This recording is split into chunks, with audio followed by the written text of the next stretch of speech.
नमस्कार, मैं रचना शर्मा चढ़ती कला टाइम टीवी देख रहे सभी दर्शकों का स्वागत करती हूं। आप देख रहे हैं हरियाणा के समाचार। समाचारों की शुरुआत से पहले एक नजर आज की मुख्य सुर्खियों पर।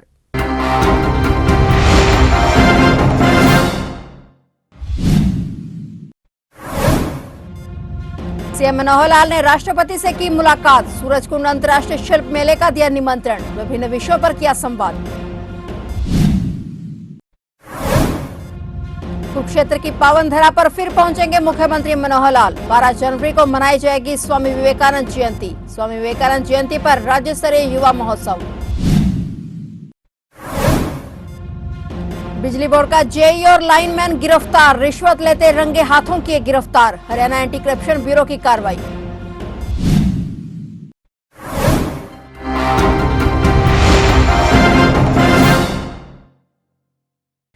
और अब समाचार विस्तार से। मुख्यमंत्री मनोहर लाल ने आज राष्ट्रपति भवन में राष्ट्रपति द्रौपदी मुर्मू से मुलाकात की। सीएम ने राष्ट्रपति द्रौपदी मुर्मू को सूरजकुंड अंतर्राष्ट्रीय शिल्प मेले का निमंत्रण दिया और विभिन्न विषयों पर संवाद किया। इसके बाद उन्होंने फरीदाबाद में जिला लोक संपर्क एवं परिवेदना समिति की बैठक की अध्यक्षता की। इसके बाद शाम को वे दिल्ली से गुजरात के लिए रवाना होंगे, जहाँ सीएम गुरुवार को 10वें वाइब्रेंट गुजरात समिट 2024 में हिस्सा लेंगे। विधायक सुभाष सूद और उपायुक्त शांतनु शर्मा ने कार्यक्रम स्थल थीम पार्क का निरीक्षण किया और इस दौरान उन्होंने बताया कि 12 जनवरी को मुख्यमंत्री मनोहर लाल कुरुक्षेत्र की पावन धरा पर थीम पार्क में स्वामी विवेकानंद की जयंती पर राज्य स्तरीय युवा महोत्सव के आयोजन में शामिल होंगे। इस राज्य स्तरीय युवा महोत्सव में प्रदेश भर से हजारों की संख्या में लोग शिरकत करेंगे। इस कार्यक्रम की तैयारियों को लेकर अधिकारियों को आवश्यक दिशा निर्देश भी दिए गए हैं। मुख्यमंत्री मनोहर लाल ने महान संतों और महापुरुषों के जयंती दिवस को सरकारी तौर पर मनाने का निर्णय लिया है। इसी कड़ी में 12 जनवरी को स्वामी विवेकानंद जयंती को मनाया जा रहा है। जी क्या कहना चाहेंगे? प्रदेश स्तरीय राज्य स्तरीय आदरणीय विवेकानंद जयंती अपना क्षेत्र में मनाई जा रही है और उसके लिए प्रदेश के मुख्यमंत्री श्री मनोहर लाल जी यहाँ पर थीम पार्क में 10 बजे यहाँ पर पहुँचेंगे और मैं कहूँगा ये युवाओं को एक बहुत प्रेरणा का स्रोत होगा कि इस प्रकार की जयंतियाँ पूरे प्रदेश में मनाई जाती हैं और ये हमारा सौभाग्य है क्षेत्रवासियों को कि यहाँ पर क्षेत्रों में थीम पार्क में विवेकानंद जी की जयंती मनाई जा रही है और प्रदेश के मुख्यमंत्री जी उसको संबोधित करेंगे। विकसित भारत संकल्प यात्रा रोज नए आयाम स्थापित कर रही है। रोजाना लोग इससे जुड़कर प्रदेश और केंद्र सरकार की योजनाओं का लाभ ले रहे हैं। विकसित भारत के सपने को साकार करते हुए आज मोदी की गारंटी की गाड़ी जोगादरी विधानसभा के गांव प्रताप नगर और छछरौली पहुंची। कैबिनेट मंत्री कंवरपाल गुर्जर ने दोनों कार्यक्रमों में मुख्य अतिथि के रूप में शिरकत की। कड़ाके की ठंड के बीच विकसित भारत संकल्प यात्रा को लेकर लोगों में काफी उत्साह दिखाई दिया। कैबिनेट मंत्री ने कहा कि पूरे देश और प्रदेश में इस यात्रा को लेकर काफी उत्साह है। लोगों को उनके घर द्वार पर ही योजनाओं का लाभ दिया जा रहा है। आज के कार्यक्रमों में भी मौके पर ही विभिन्न योजनाओं का लाभ लाभार्थियों को दिया गया। वहीं विभिन्न योजनाओं का लाभ मिलने पर लाभार्थियों ने प्रदेश सरकार का आभार जताया। ये बहुत ही अच्छा रिस्पांस है इसका और बहुत से लोगों के काम यहाँ पे हो रहे हैं और अभी जैसे यहाँ पे लगभग 30 के करीब पेंशन है और 40-45 के करीब जो आयुष्मान है वो भी इनके यहाँ बड़े हैं और इसके अलावा और भी हैं प्रॉपर्टी के और दूसरे जो काम हैं वो भी हैं। साथ ही मेडिकल चेकअप भी है अगर किसी को कोई तकलीफ हो। अभी हम खिदराबाद थे, वहाँ भी इसी प्रकार से काफ़ी बड़ी संख्या में वहाँ भी लोगों के इस प्रकार के काम हैं। तो रोज़ाना हम सभी गाँव में जा रहे और प्रत्येक गाँव में जाके इस प्रकार से मैं समझता हूँ काफ़ी बड़ी संख्या में जो है वो राहत लोगों को मिल रही है कामों की। हालांकि ये नहीं कि सारे काम हो गए, कुछ लोगों के रह भी गए हैं तो उसके बाद भी ऑफिस में आके वो काम कर सकते हैं। कुछ लोगों को इस बात की जानकारी भी मिलती है कि कौन सा काम किस ऑफिस से होगा और किस प्रकार की राहत सरकार ने की। जैसे सरकार ने अभी जिन लोगों की 1 लाख से कम इनकम है और अगर ये बिजली का बिल उनका 1800 यूनिट से कम है तो उनका सारा बिल जो है वो 3600 रुपये में उसका माफ़ कर दिया। तो हम आए तो हमने बताया तो बहुत लोगों को जानकारी मिली। जैसे दयालु योजना है अभी सरकार ने शुरू की कि अगर कमाने वाला व्यक्ति का किसी वजह से स्वर्गवास हो गया तो ऐसे व्यक्ति को 25 से 45 तक की अगर उम्र है तो उसको 5 लाख रुपए सरकार दे रही और अगर उसकी उम्र 46 से 60 है तो उसको भी 3 लाख दे रही। अगर वो कम उम्र का है तो उसमें भी 3 लाख दे रही और 1 लाख भी दे रही। तो इस प्रकार की कुछ बहुत अच्छी योजना है, उनके बारे में भी जानकारी भी मिलती है क्योंकि जब मुसीबत में व्यक्ति होता है उसके लिए बहुत मायने रखती है ये राशि, तो उससे उनको लाभ मिलेगा। तो उसकी भी जानकारी लोगों को मिल रही और बहुत सी समस्याएं उनका मौके पे ही समाधान किया जाए। हरियाणा एंटी करप्शन ब्यूरो के फरीदाबाद टीम द्वारा आज बिजली बोर्ड के जेई सुखपाल और एएलएम नवाबुद्दीन को 20,000 की रिश्वत लेते हुए रंगे हाथों गिरफ्तार किया गया है। इस बारे में जानकारी देते हुए एंटी करप्शन ब्यूरो के प्रवक्ता ने बताया कि एंटी करप्शन ब्यूरो की टीम ने सूचना के आधार पर आरोपियों को पकड़ने के लिए योजना बनाई और उन्हें रिश्वत लेते हुए रंगे हाथों पकड़ने में सफलता हासिल की। आरोपी जेई सुखपाल ने एएलएम नवाबुद्दीन के माध्यम से बिजली के मीटर में लोड कम दिखाने के एवज में शिकायतकर्ता से 30,000 की रिश्वत की मांग की थी। इसके बाद दोनों आरोपियों को 20,000 रुपए की रिश्वत लेते हुए रंगे हाथों गिरफ्तार किया गया। यह पूरी कार्रवाई पूरी पारदर्शिता बरतते हुए निष्पक्ष रूप से की गई। इस मामले में दोनों आरोपियों के खिलाफ फरीदाबाद के anti corruption bureau police station में मामला दर्ज करते हुए उनकी गिरफ्तारी की गई। सोनीपत में एक बार फिर से शराब माफिया सक्रिय हो रहे हैं, जहां सोनीपत के नेशनल हाईवे 44 पर गांव नांगल के पास गुप्त सूचना के आधार पर आबकारी विभाग के अधिकारियों द्वारा एक गाड़ी को पकड़ा गया, जिसमें अवैध शराब की 200 पेटियां बरामद हुई हैं। पुलिस ने अज्ञात पर मुकदमा दर्ज कर लिया है। बताया जा रहा है कि पेटियों पर चंडीगढ़ और हरियाणा का मार्का मिला है और प्राथमिक जांच में सामने आया कि ये सभी पेटियां राजधानी में सप्लाई होनी थी। टीम ने गाड़ी का पीछा किया तो चालक उसे आगे रोककर भाग गया और गाड़ी को खोलकर जांच की गई तो अलग अलग मार्का की 200 पेटियां शराब बरामद हुई।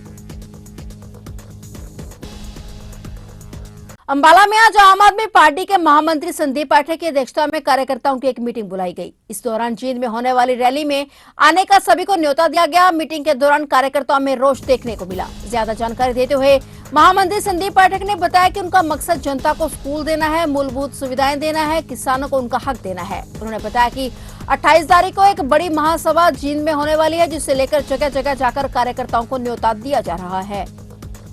ये है कि जो 28 तारीख को महासभा होनी है, महारैली जींद में जो होनी है, उसकी तैयारी बैठक की थी और पूरे हरियाणा में 4-5 जगह ऑलरेडी कर चुके हैं और कल और है, कल 2 जगह और जाएंगे और इसके बाद ये मीटिंग पूरी हो जाएगी। इसके बाद फिर ब्लॉक लेवल पे मीटिंग होगी और फिर हर गांव में ये मीटिंग होगी और उसके बाद फिर महारैली होगी। कुछ जिलाध्यक्ष बदले हैं, हमें भी एक युवा जिलाध्यक्ष मिला है। क्या जो नए पहली बार जो वोटर वोट डालने जाएंगे उनकी ऊपर ज्यादा निगाह है पार्टी की? देखो, निश्चित रूप से जो फर्स्ट टाइम वोटर रहते हैं वो इम्पोर्टेंट तो होते ही है, उसके साथ साथ पूरी जनता और सारे वोटर पे निगाह है और निगाह हम वोट को फोकस करके नहीं करते हैं। हमारी पूरी सोचने का तरीका ही बड़ा सिंपल है कि हम जनता के लिए स्कूल बनाना चाहते हैं, हॉस्पिटल बनाना चाहते हैं, किसानों को उनका अधिकार दिलाना चाहते हैं, नौजवानों को रोजगार दिलाना चाहते हैं, एक समृद्ध और खुशहाल हरियाणा बनाना चाहते हैं। इसके लिए आप किसी सेगमेंट पे वोट पे इस पे फोकस करके वोट ले लो, उस पे फोकस करके, ये वाला गेम हमारा नहीं होता। हमारा गेम बड़ा सिंपल है कि खूब मेहनत करो, सेवा करो, जनता आशीर्वाद देगी और सारे आशीर्वाद देगी। हरियाणा राज्य प्रदूषण नियंत्रण बोर्ड के चेयरमैन सेवानिवृत्त आईएएस अधिकारी पी राघवेंद्र राव ने कहा कि पराली नहीं जलाने के जीरो बर्निंग लक्ष्य को सभी के साझे प्रयासों से प्राप्त किया जा सकता है। पराली प्रबंधन जहां किसानों की आमदनी का बेहतर जरिया है, वहीं वातावरण और स्वास्थ्य के लिए लाभकारी है। इस वर्ष जिला कैथल ने पराली नहीं जलाने की घटनाओं में 60% की कमी लाकर प्रदेश में प्रथम स्थान प्राप्त किया है। इसके लिए जिला प्रशासन के साथ साथ क्षेत्र के किसान बधाई के पात्र हैं। हरियाणा राज्य प्रदूषण नियंत्रण बोर्ड के चेयरमैन सेवानिवृत्त आईएएस अधिकारी पी राघवेंद्र राव लघु सचिवालय के सभागार में जिला प्रशासन और डिलोइट के संयुक्त तत्वाधान में आयोजित कार्यक्रम में पराली में सहयोग और अच्छा कार्य करने वाली विभिन्न ग्राम पंचायतों के प्रतिनिधियों को सम्मानित करने के दौरान बोल रहे थे।